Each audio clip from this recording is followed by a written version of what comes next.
One of Canada's historic icons and a longtime favorite of Canadian shoppers is set to disappear from the country this week. The Hudson's Bay Company has confirmed that it's closing all of its stores by Sunday, leaving behind lost jobs for thousands of angry workers as it fades into history. Al Sweeney joins us live with the latest on this story. Al.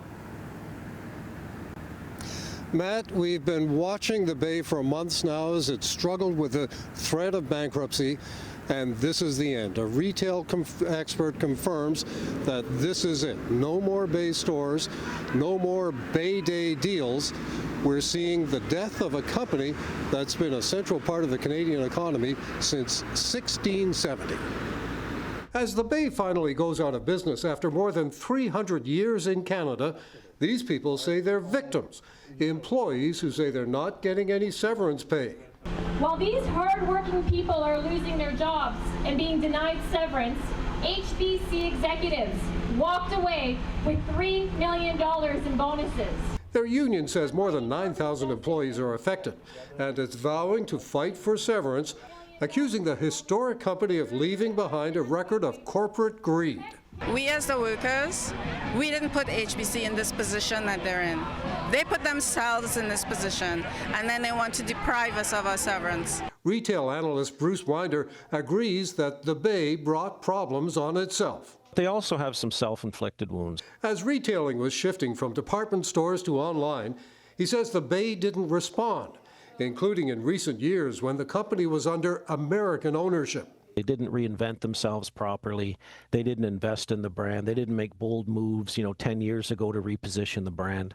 They weren't able to connect with millennials and Gen Z. Most of all, they alienated the Canadian customer. That was the backbone of our country, essentially, and we wouldn't have the country we have today if it wasn't for the Hudson Bay Company. While the Bay began with the fur trade in Canada, Mark Garner's family connections go back a couple hundred years to when the Bay supplied settlers in Ontario.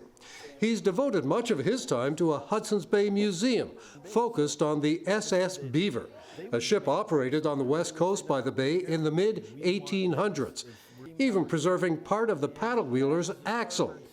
And he has early documents showing the kind of popular department store the Bay would become. I've got this document, which is from 1856, and it's a whole order manifest of items, and when you look at it, it's all women's gloves and clothing and sewing goods and beads and cooking ware and all the kind of stuff that would appeal to the women which were on the coast now. So this was really the beginning of what we see as today's or yesterday's Hudson Bay Company grand store. He's one of many people sorry to see the Bay go. It's disheartening. I don't like to see something that important and that historically significant drift away from its former glory. A lot of people say they're feeling that way. Now, Canadian Tire is still taking over the Bay's intellectual property, like its striped blankets. And a Vancouver businesswoman says she'll likely take over the leases for some of its stores.